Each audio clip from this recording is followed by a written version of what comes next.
ভাবুন, আগুনের তৈরি একজোড়া জুতা পায়ে পড়লেই মাথার মগজ টকবক করে ফুটতে শুরু করবে। এটাই জাহান্নামের হালকা শাস্তি। তাহলে ভয়াবহ শাস্তিগুলো কেমন হবে? আরও জানব কার পায়ে পরানো হবে জাহান্নামের জুতা। আলোর গভীরতায় আপনাকে স্বাগত। জাহান্নাম কোনো কল্পনার জায়গা নয়, যেখানে প্রবেশ করলে কোনো শাস্তি হালকা হবে না, না মৃত্যু না মুক্তি।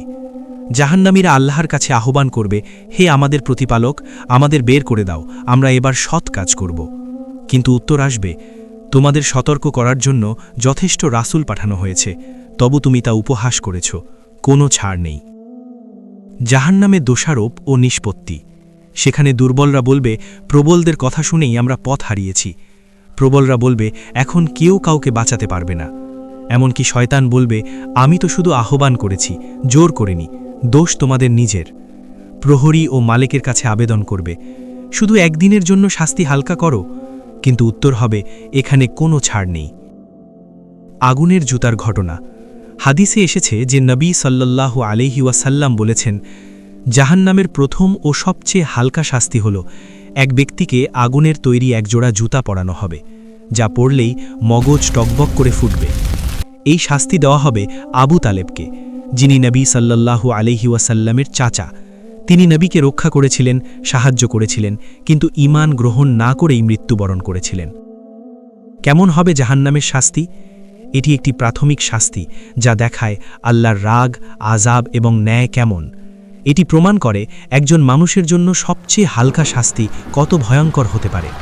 পরবর্তী শাস্তিগুলো তুলনায় আরও তীব্র ও বৈচিত্র্যময় হবে। শাস্তি এত ভয়ানক হবে যে জাহান্নামী চিৎকার করে বলবে, হে আল্লাহ, আমার সন্তান নাও, পরিবার নাও, পুরো পৃথিবী নাও, এর বিনিময় হলেও আমাকে একটু মুক্তি দাও। কিন্তু কুরআন বলে, যদি পৃথিবীর সব সম্পদও দিই, কিয়ামতের শাস্তি থেকে বাঁচানো যাবে না। অপর একটি আয়াতে বলা হয়েছে, অপরাধী চাইলেও নিজের সন্তান, স্ত্রী, ভাই ও সকল মানুষকে মুক্তিপণ দিতে, তবুও মুক্তি পাবে না। জাহান্নামের আর্তনাদ ও দৃশ্য। কান্না এত প্রবল যে নদীর মতো অশ্রু ও রক্ত প্রবাহিত হবে। আগুনের শিখা, ক্ষতবিক্ষত মানুষ, পাথর ও আঁকড়ার আযাব, চিৎকার ও আর্তনাদ। একবার শাস্তি স্পর্শ করলে জাহান্নামী দুনিয়ার সব সুখ ভুলে যাবে। যারা দুনিয়াতে বসে কোনো বস্তু দিয়ে প্রাণীর ছবি বা মূর্তি বানাবে, তাদের বলা হবে ওই রূহ ফুঁকতে, কিন্তু তারা পারবে না। গীবত বা মিথ্যা স্বপ্নের ভুল ব্যাখ্যাকারী ব্যক্তিকে মুখ ও কানের শাস্তি দেওয়া হবে। জাকাত না দেওয়া ব্যক্তিকে সম্পদ বিষধর সাপ হয়ে গলায় ঝুলবে। অন্যকে পাপে উস্কানি দেওয়া ব্যক্তির নিকৃষ্ট আযাব। মাদকাসক্ত ও গীবতকারী ব্যক্তিকে ঘাম, রক্ত, তামার নখ দিয়ে শরীর ক্ষত, আগুনে পোড়ানো হবে। এক কথায়, আল্লাহর দেয়া দিন ছাড়া অন্য হারাম পথচারীদের জাহান্নামের কঠিন শাস্তি ভোগ করতে হবে। রসূল সাল্লাল্লাহু আলাইহি ওয়াসাল্লাম বলেছেন, যেই জাহান্নামের ছোট সাজা হবে জুতা, তাহলে দর্শক, বড় আযাব কি হতে পারে? সুতরাং প্রিয় দিনী ভাই ও বোনেরা, আল্লাহর দেয়া নিয়ামত ও সঠিক দিনী ইবাদত করা, জাহান্নাম থেকে বাঁচার উপায়, ইসলাম গ্রহণ ও ঈমান, নেক আমল, ফরজ ইবাদত, নামাজ, রোজা, জাকাত, পাপ ত্যাগ, তাকওয়া অর্জন, দোয়া। হে আমাদের প্রতিপালক, আমাদের ইহকালে ও আখিরাতে কল্যাণ দান করো এবং জাহান্নামের আযাব থেকে রক্ষা করো। হে আমাদের প্রতিপালক, আমাদেরকে জাহান্নামের শাস্তি থেকে বিরত রাখো।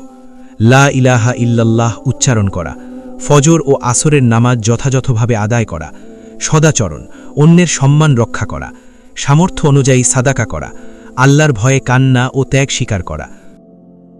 মূল শিক্ষা। জাহান্নামের বাস্তবতা দুনিয়ার সব কিছুকে তুচ্ছ করে। একবার শাস্তি স্পর্শ করলে কোনো আফসোস, কান্না বা দুঃখ ছাড়া মুক্তি নেই। আজই তওবা করুন, আজই ফিরে আসুন, কাল আর সুযোগ থাকবে না। আল্লাহ তাআলা আমাদের সকলকে দ্বীনের সঠিক জ্ঞান দান করেন। আমিন।